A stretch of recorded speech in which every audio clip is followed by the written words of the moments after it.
So finally get qualified कर लिया है. You have a very good score card. Why I am discussing it today? Because I have a lot of message from your side like you have qualified GATE. किसी के 300 marks हैं, किसी के 293, 295 and above 300 also. But अभी ये नहीं समझ आ रहा कि इस स्कोर कार्ड का हम क्या बेनिफिट ले सकते हैं.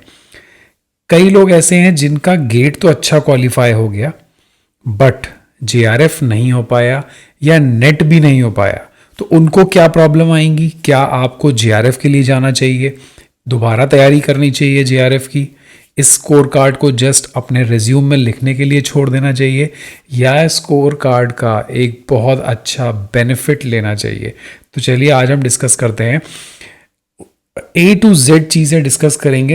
And regarding this if you have any doubt you just comment in the comment section, जिससे कि मैं ये समझ पाऊँ कि अब आपको कहाँ प्रॉब्लम आ रही है. And in the next session we will discuss that thing very in a clear form. So before that just subscribe the channel, hit the like button because ये बहुत ही important है. बहुत सारे messages हैं आपके कैसे हम आगे बढ़ें इस qualifying examination के बाद.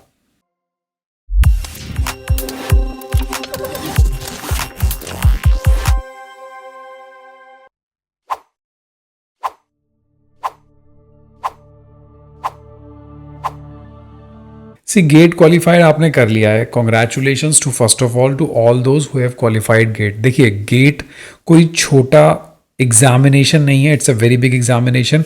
आप चाहे इंजीनियरिंग सेक्टर से हो देन आप तो इसका इंपॉर्टेंस समझते ही हो because basically this is like for the engineering students. But ऐसा बिल्कुल नहीं है. अभी एग्जामिनेशन सारे सब्जेक्ट के लिए हो गया है तो सारे लोग इसको फॉर्म भरते हैं and it is a national level examination. बहुत टफ होता है. So first of all congratulations again. आई से कॉन्ग्रेचुलेशंस जितने लोग भी क्वालिफाई किए हैं किसी भी कैटेगरी में. अब उनको दिमाग में क्या है कि लाइक हमारा स्कोर कार्ड कम है, हमारा परसेंटाइल कम है, so is it like good और बैड. और दूसरे वो लोग हैं जिनके पास सिर्फ नेट एलएस है. हो सकता है उनके पास गेट स्कोर कार्ड ना हो, या हो सकता है ऐसे स्टूडेंट्स भी हो like they have both like the GATE score card plus NET LS. So अब क्या स्ट्रैटेजी रहेगी यार, मैं क्या करूं, कैसे प्रोसीड करूं, मैं बस गेट स्कोर कार्ड लेके आगे बढ़ूं या क्या करूं? So now the main thing is the admission process. क्या इस स्कोर कार्ड का मुझे बेनिफिट मिलने वाला है? So I can say yes, you will get a full benefit, full privilege during admission process. चलिए इसके ऊपर भी बात करते हैं.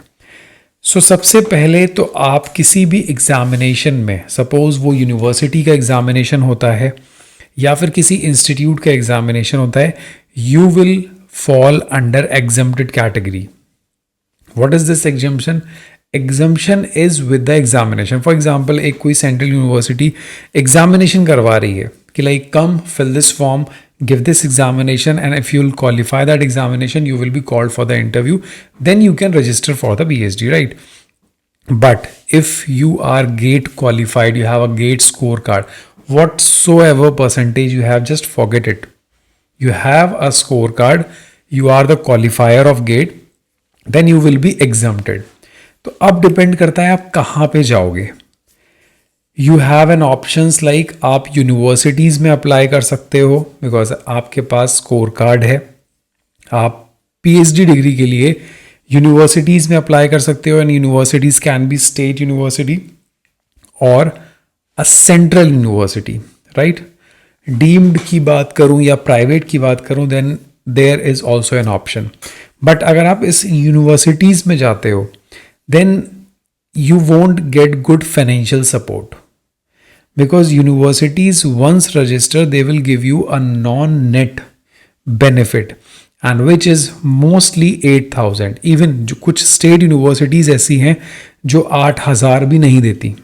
It is like very difficult situation.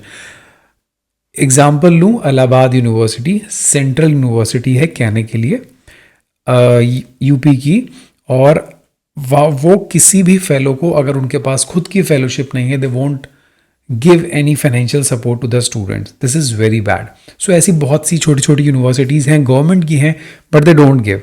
सो आपको जस्ट और जस्ट अगर यूनिवर्सिटीज़ का ही लाइक ऑप्शन है go for the central universities. अगर आप इसके थ्रू BHU में आते हैं सो you will gate 8,000 rupees.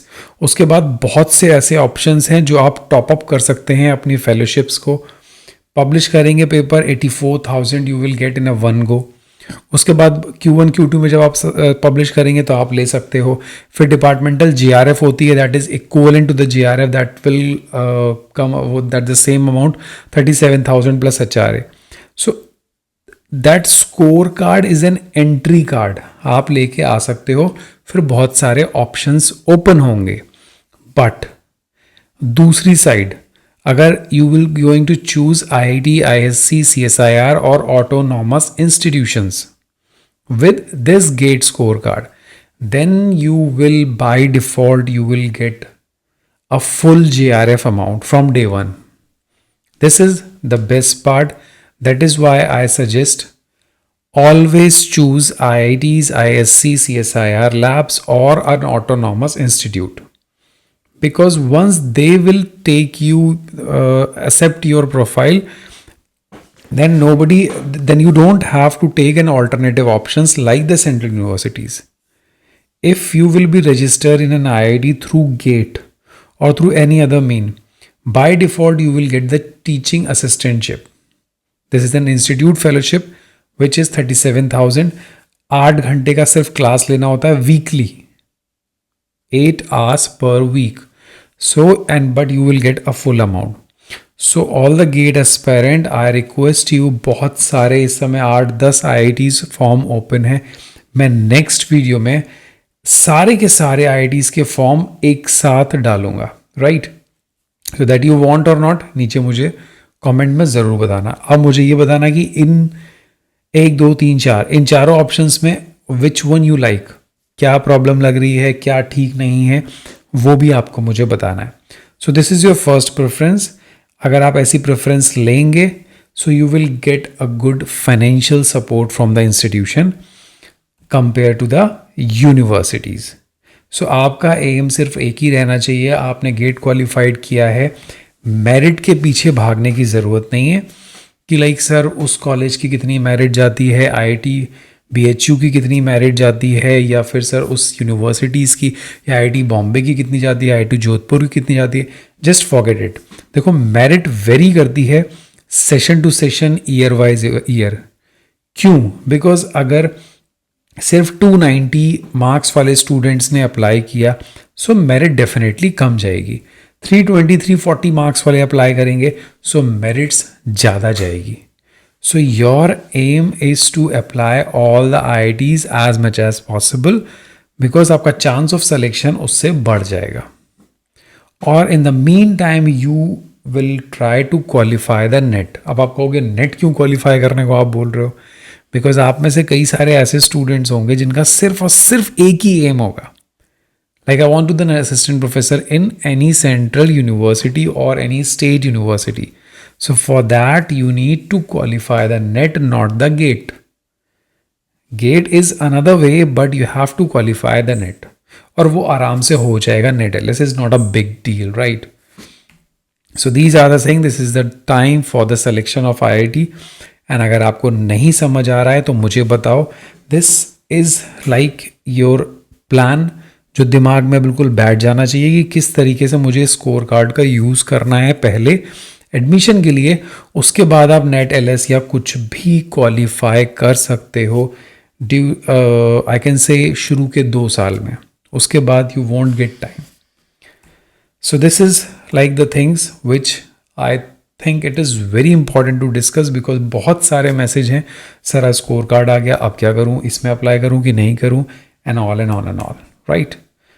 So this is the strategy for the GATE, and still if you have any doubt then let me know, and इसके बाद हम सारे IITs one by one discuss करेंगे। मैं एक एक चीज़ का डिटेल आपको दिखाऊंगा जिससे आप समझ पाओ कि आपको किस एलिजिबिलिटी से बेस्ट फेलोशिप मिलेगा in IITs। So this is all about. मिलते हैं नेक्स्ट वीडियो में। Till then bye bye, take care.